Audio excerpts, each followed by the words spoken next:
China just fired the first shot in a war America cannot win. Not a military shot, something far more devastating.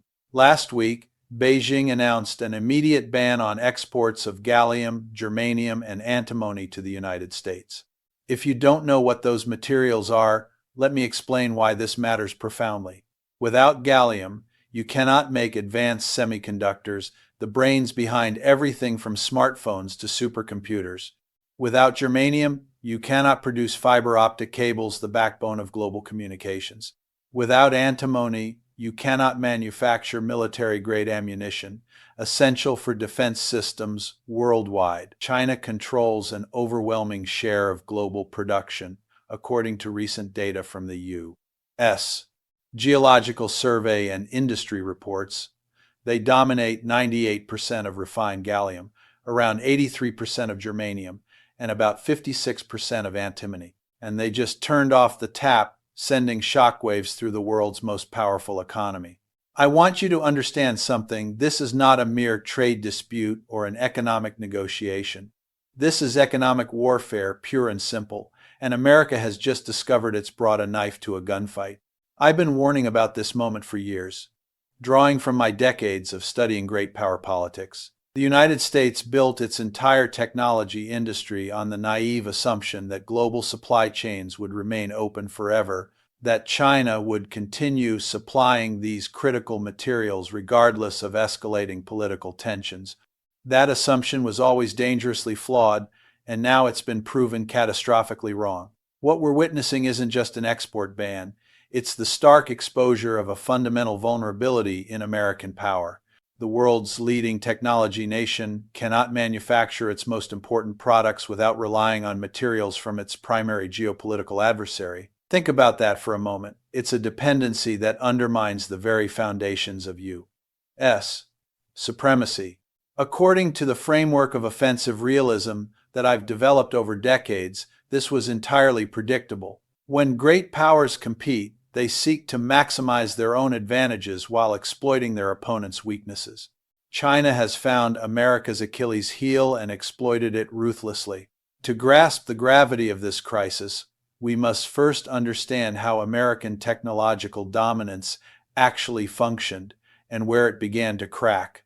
After World War II, the United States constructed the most sophisticated technology ecosystem in human history. Places like Silicon Valley, MIT, Stanford, and Bell Labs became synonymous with American innovation, fueling global progress. But here's what most people miss. American technology leadership was never self-sufficient. It always depended on intricate global supply chains, raw materials sourced from Africa, manufacturing hubs in Asia, and final assembly often in China. For decades, this arrangement worked beautifully. America designed the future, while the world supplied and built it. Western leaders clung to the belief that this interdependence created mutual benefits and constraints, that China would never weaponize these supply chains because it needed American markets as much as America needed Chinese resources. This was a great illusion, a failure to grasp a basic principle of international relations. In a competitive world, interdependence breeds vulnerability, and vulnerabilities eventually get exploited. Several forces have been transforming this relationship over the past decade, pushing us toward this inevitable confrontation. First, China has aggressively moved up the value chain. They're no longer content with just assembling iPhones. They're designing their own semiconductors, developing indigenous AI systems, and building a self-reliant technology stack. This shift isn't accidental. It's the result of massive state investments, with China's semiconductor industry receiving over $100 billion in subsidies since 2014, according to reports from the Center for Strategic and International Studies, CSIS.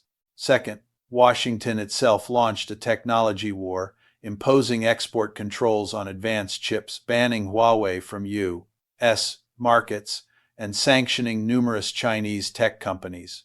America fired the first salvos in this escalating conflict, aiming to curb China's rise. Third, China's Belt and Road Initiative has secured access to critical mineral sources across the globe, from cobalt mines in the Democratic Republic of Congo to rare earth deposits in Australia and Africa. While America debated policy papers and environmental regulations, China acted decisively, signing deals worth billions to lock in supplies.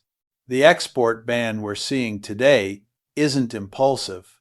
It's the culmination of a decade of strategic preparation. And Washington's genuine shock at this development speaks volumes about the deficiencies in American strategic thinking. Let me walk you through exactly what triggered this latest crisis. In early December 2024, China's Ministry of Commerce issued an immediate ban on exports of gallium, germanium, antimony, and several other critical materials to the United States. There was no warning, no negotiation period. The timing was deliberate and precise. This came directly on the heels of Washington announcing new restrictions on semiconductor exports to China. The Biden administration, and now the incoming Trump administration, had been steadily tightening the screws on Chinese access to cutting-edge technology. Beijing's message was unmistakable. If you want to play this game, let's see who truly needs whom more. To add depth to this, consider the broader economic context. The U.S.-China trade war, which began in 2018 under President Trump, has already cost the American economy an estimated $195 billion in lost GDP by 2023, according to analyses from Moody's Analytics. But this minerals ban escalates things further. Gallium, for instance, is crucial for gallium nitride semiconductors used in 5G networks and electric vehicle sectors where the U.S. aims to lead. A study from the Stimson Center earlier this year highlighted that even partial restrictions on germanium and gallium could disrupt U.S. supply chains, leading to potential shortages in fiber optics that underpin internet infrastructure, affecting everything from stock trading to telemedicine. Geopolitically, this fits the offensive realism paradigm perfectly. China isn't just reacting, it's proactively reshaping the balance of power. Experts, like those at the Atlantic Council, have noted that China's control over refining processing over 90% of global rare earths gives it unmatched leverage, far beyond mere mining. Emotionally, this hits hard because it exposes how America's pursuit of efficiency through globalization has backfired. We've offshored not just jobs, but our security. In my view, this ban isn't isolated. It's part of a pattern seen in China's earlier 2023 restrictions on gallium and germanium, which were expanded to antimony in 2024 amid rising tensions. Although recent reports indicate China suspended these bans in November 2025 as part of a temporary trade truce until late 2026, the underlying threat persists. This suspension might be a tactical pause, but it doesn't erase the vulnerability. It's a reminder that Beijing can flip the switch at any time. The U.S. must confront this reality. Our tech giants like Intel and Apple, which reported combined revenues exceeding $500 billion last year, are precariously dependent on these flows. As we delve deeper, let's examine what each side is calculating in this high-stakes game. The United States is desperate to maintain its technological supremacy, particularly in artificial intelligence, quantum computing, and advanced semiconductors. The theory behind U.S. export controls is that they will stymie Chinese progress, buying time for America to solidify its lead. But China aims to demonstrate that leverage isn't one-sided, that economic warfare cuts both ways, and to force Washington to reconsider its aggressive policies. The stakes are extraordinary for America. This threatens the entire technology sector. With defense contractors unable to build weapon systems, Apple facing hurdles in phone manufacturing, and Intel struggling with chip production, disruptions could ripple through, potentially costing billions in delays and lost innovation. For China, this is a calculated risk. They forfeit some American customers, but gain immense strategic leverage, showing that U.S. pressure has real consequences. Let me be clear, China isn't acting out of emotion or revenge. This is rational, strategic behavior. When you squeeze a great power, it will find ways to squeeze back. Beijing has identified America's critical dependency and weaponized it masterfully. This is exactly what offensive realism predicts. The question was never if China would respond, but when and how. Now we know, and the world is watching as the balance tilts. Now, how has Washington responded to this crisis? Let me describe what I've observed firsthand through the corridors of power and the frantic press releases that followed. Commerce Department officials scrambled into emergency meetings. The White House issued carefully worded statements about bolstering supply chain resilience, and members of Congress took to the airwaves, expressing outrage and vowing swift action. Yet, amid all this bluster, absolutely nothing substantive has materialized. No emergency stockpiles released, no immediate diversification deals struck, no game-changing legislation passed. It's as if the American government is frozen in disbelief, staring at a chessboard where China has just declared checkmate. But even with the recent suspension of the ban in November 2025, which Beijing framed as a gesture of goodwill amid ongoing talks, the reprieve feels tenuous, like a storm cloud that's only paused its downpour. This suspension, lasting until late 2026, doesn't erase the vulnerability. It merely delays the reckoning, allowing China to hold the sword of Damocles over America's head while negotiations drag on. Let me enumerate exactly why the American response is failing so spectacularly, drawing from the harsh lessons of geopolitics and economics that I've analyzed for years. The first failure is the glaring absence of short-term alternatives. You simply cannot conjure gallium production out of thin air overnight. Building domestic mining and refining capacity demands 5 to 10 years at minimum, involving billions in investments, environmental permits, and technological hurdles. China spent decades constructing this infrastructure, investing over $50 billion in rare earth and critical mineral processing since the early 2000s, according to estimates from the International Energy Agency. The U.S., in contrast, has only recently awakened to the need, with the 2022 Inflation Reduction Act allocating funds for domestic critical minerals. But progress is glacial. Projects like the Mountain Pass rare earth mine in California are expanding, yet they cover only a fraction of needs, producing less than 5% of global rare earths. The second failure: American allies cannot fill the gap sufficiently. Nations like Japan, South Korea, and those in Europe also lean heavily on Chinese critical minerals, with the European Union importing 98% of its rare earths from China, as of 2024 data from the European Commission. Attempts to source from Australia or Canada are underway. The U.S. signed a critical minerals agreement with Australia in 2023, but these alternatives are years from scaling up to meet demand. This isn't a problem America can outsource. It's a systemic flaw in the Western alliance's supply chain strategy. The third failure is the market's immediate panic. Stock prices for technology companies have swung wildly.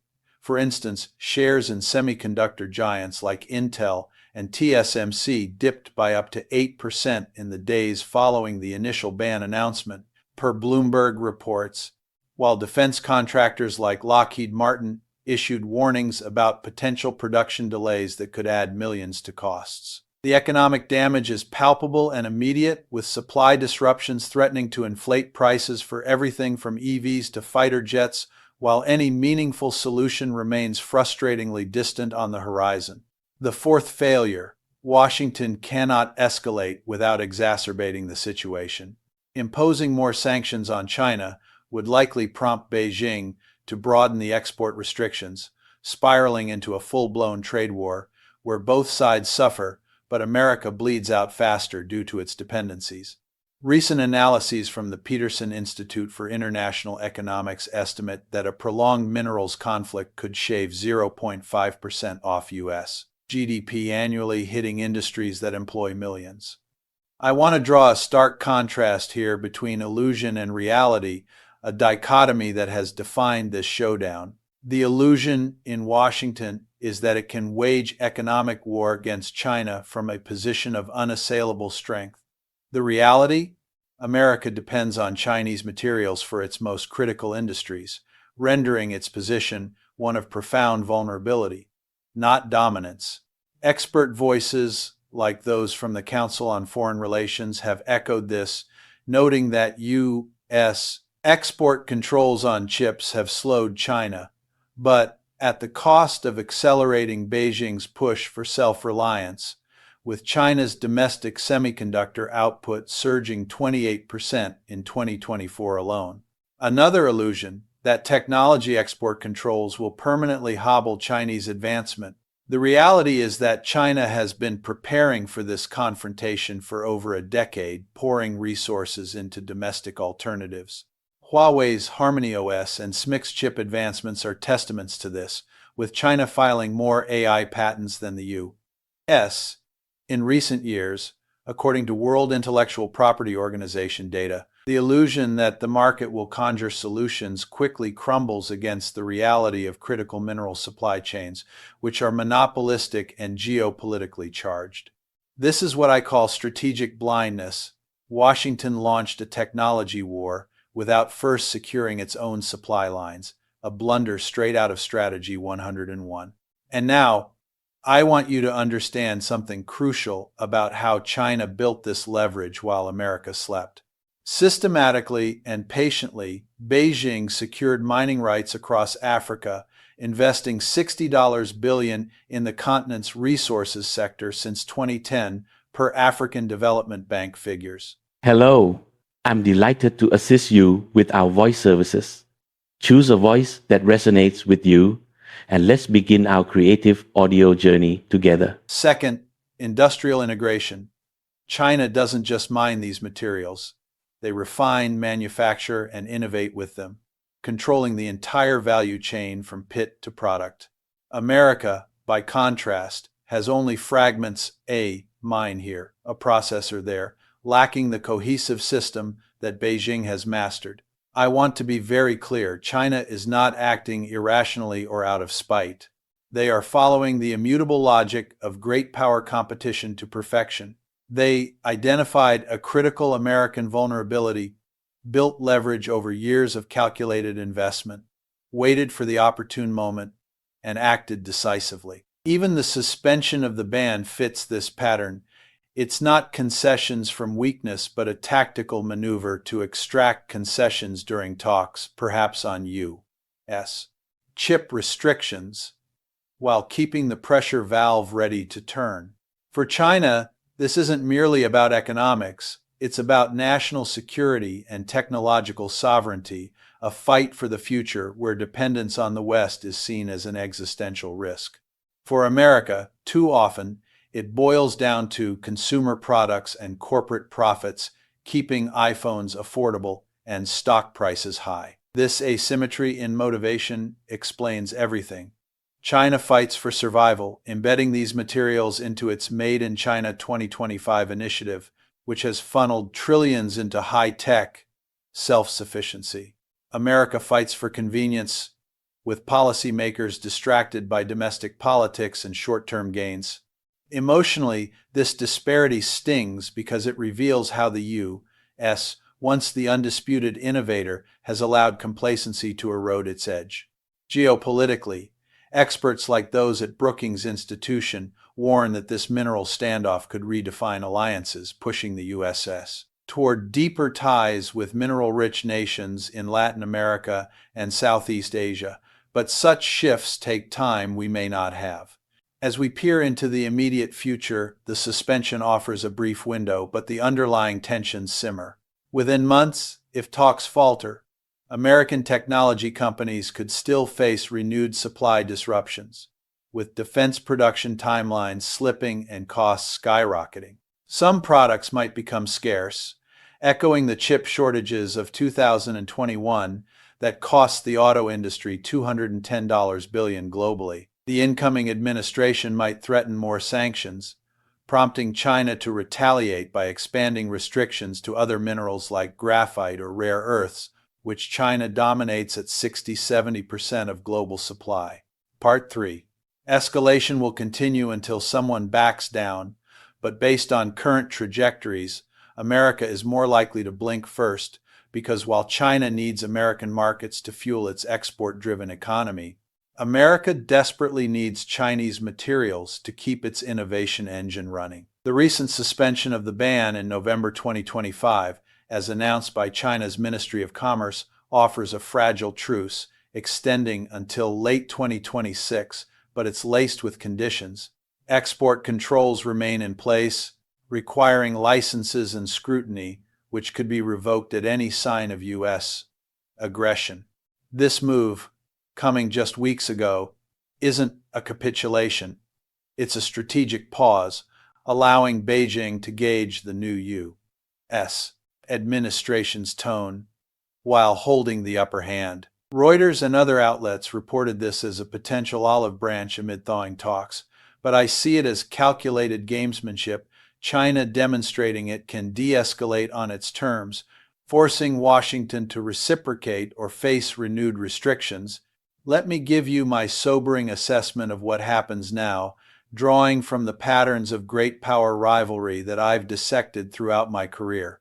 Within 6 months, even with the suspension, American technology companies could still encounter bottlenecks if licenses are delayed or denied selectively. Defense production timelines might slip, with costs rising dramatically. Think of the Pentagon's F-35 program, already plagued by supply issues, now vulnerable to antimony shortages that could add billions in overruns, as highlighted in a 2025 Government Accountability Office report.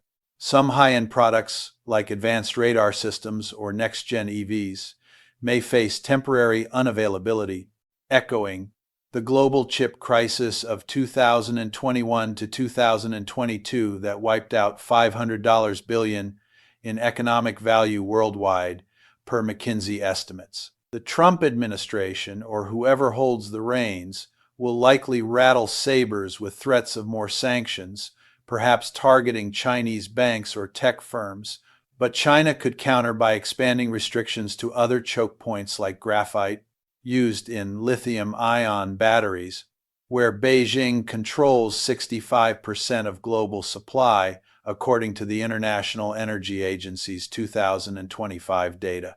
But the larger consequence transcends this immediate crisis, reshaping the very architecture of global power.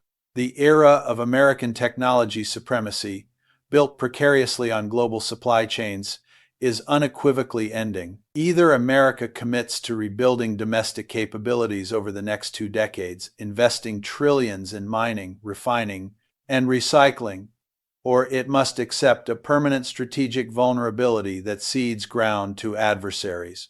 There's no third option, no quick fix through diplomacy alone. Consider the economic toll.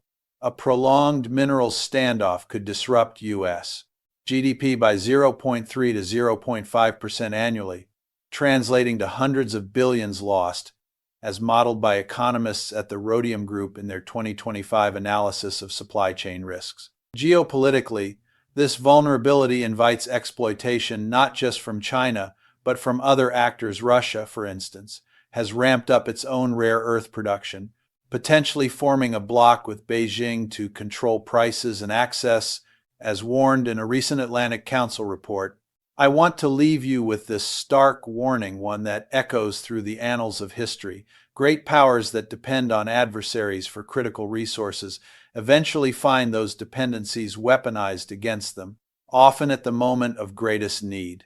America engineered this vulnerability over 30 years of offshoring and globalization, prioritizing short-term profits over long-term security. Fixing it will take just as long, requiring a national mobilization akin to the Manhattan Project public-private partnerships to develop alternative sources like deep-sea mining or asteroid extraction, though those are decades away. Synthetic substitutes for gallium and semiconductors are being researched at labs like Lawrence Berkeley National, but scalability remains elusive, with experts estimating 10 to 15 years before viable alternatives emerge. What remains is a sober truth that Washington has long refused to accept. In great power competition, Self-sufficiency is the bedrock of security, while interdependence with adversaries is a veiled vulnerability waiting to be unmasked. China grasped this truth early, embedding it into its national strategy through initiatives like the dual circulation model, which balances domestic innovation with selective global engagement. America is learning it the hard way through market shocks and strategic humiliations. The question is no longer whether America can maintain its technology supremacy. That ship has sailed amid China's relentless ascent, with Beijing now producing 60% of the world's solar panels and EVs, sectors intertwined with these minerals. Instead, the question is whether America can achieve technology independence, breaking free from this chokehold. Right now, the answer is a resounding no, with U.S. domestic production of gallium hovering at near zero and germanium at less than 10% of needs per U.S. Geological Survey figures from 2025. This should concern everyone watching, not just policymakers in D.C., but everyday citizens whose lives depend on secure tech, from medical devices to national defense. Emotionally, it's a gut punch to American exceptionalism, a reminder that empires fall not always through conquest, but through complacency. To expand on this, let's consider the broader geopolitical ripple effects. This mineral saga is accelerating a global realignment, with middle powers like India and Brazil positioning themselves as alternative suppliers. India's recent discovery of lithium reserves in Jammu could shift dynamics, but development lags behind China's head start. Expert analysis from the Brookings Institution in 2025 underscores that U.S. efforts via the Minerals Security Partnership, involving 14 nations, are promising but underfunded, with only $1.2 billion committed against China's $100 billion plus in global mining investments. Trade data from the World Trade Organization shows U.S. imports of these materials spiked 20% in 2024 amid fears of bans, hoarding that inflated prices by 50 to 100%, per Fast Markets reports. Analytically, this asymmetry highlights a core tenet of offensive realism.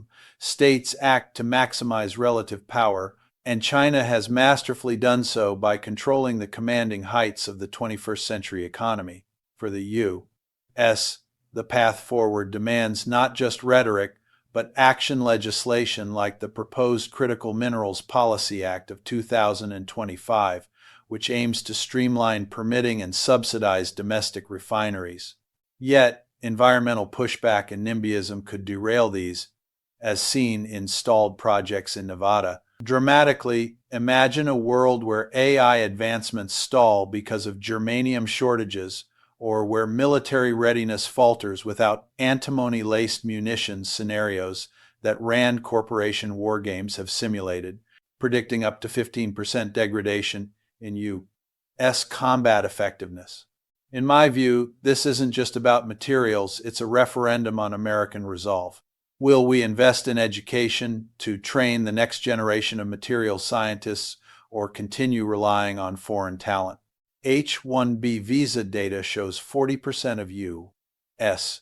semiconductor engineers are immigrants, many from Asia, adding another layer of vulnerability. The suspension buys time, but without bold steps like quadrupling R&D funding to $50 billion annually, as recommended by the national academies, the U.S. risks sliding into technological irrelevance. Ultimately, this economic warfare underscores that in the arena of great powers, preparation trumps reaction. China prepared, America reacted. As we stand on the precipice, the choices made now will echo for generations. This is the breaking news of our era, the supply chain battlefield where fortunes are won and lost, not with bullets but with bans.